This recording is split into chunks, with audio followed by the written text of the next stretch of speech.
पर जो है परिवर्तन चाहिए। हर तबके के, हर उम्र के, हर तरह के लोग जो है, हर वार्ड के लोगों का यही साफ तौर पर कहना था जब वो चुनाव प्रचार के दौरान जाती थी कि एक तरह से परिवर्तन की जरूरत है, वही दौर वही काल चाहिए जिस तरह से जो पहले विकास कार्य करवाए गए थे।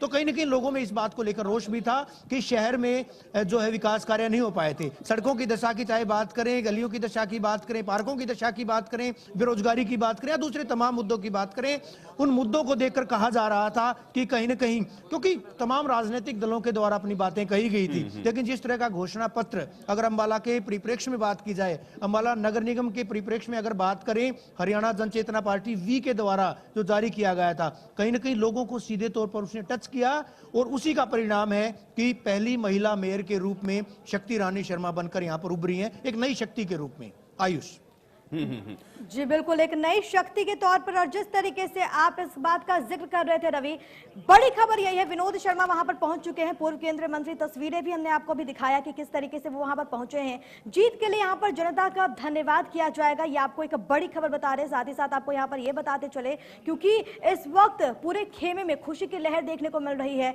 अंबाला से यही बड़ी खबर कि वहां पर जीती है शक्ति रानी शर्मा, और जीत के बाद, इस प्रचंड जीत के बाद रोड शो निकाला जाएगा और इस रोड शो के जरिए जनता का शुक्रिया अदा किया जाएगा, जनता का धन्यवाद किया जाएगा, उस परिवार का शुक्रिया अदा किया जाएगा जिसकी वजह से शक्ति रानी शर्मा जीती हैं। वहां पर पूर्व केंद्रीय मंत्री भी उनके साथ मौजूद रहेंगे। जीत के लिए वो जनता का शुक्रिया अदा करेंगे, क्योंकि ये बहुत ज्यादा महत्वपूर्ण हो जाता है। फर्स्ट डे से ही उनके द्वारा ये बात कही गई थी कि ये जो जंग है, ये जो लड़ाई है, वो भ्रष्टाचार वर्सेस ईमानदार है। और लगातार शक्ति रानी शर्मा की ओर से ये भी बड़ी बात कही गई कि देखिए, जनता तो इसी ईमानदार चेहरे पर ही मुहर लगाएगी, और वो ईमानदार चेहरा जनता ने शक्ति रानी शर्मा के तौर पर चुना है और उन्हें ये बड़ी जिम्मेदारी दी गई है। अपने आप में चुनाव बहुत ज्यादा रोचक रहा है, खास तौर पर जब मुकाबले की बात करें। देखिए, आपका मुकाबला बीजेपी और कांग्रेस जैसी पार्टीज के साथ है। आप समझिए कितनी बड़ी चुनौती है, लेकिन यहाँ पर हरियाणा जन चेतना पार्टी वी की ओर से इस बात को स्पष्ट कर दिया गया है कि अगर नीयत साफ होती है, अगर भरोसा होता है आम जनता का,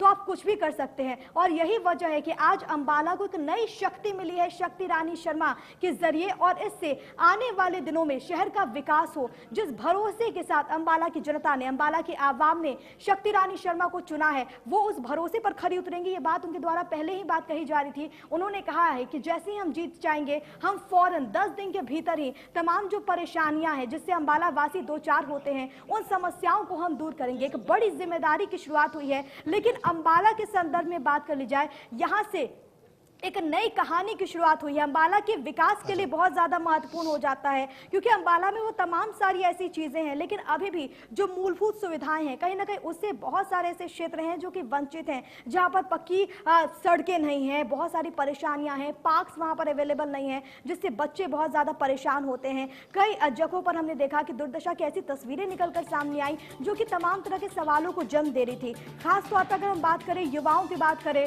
भ्रष्टाचार की बात करें,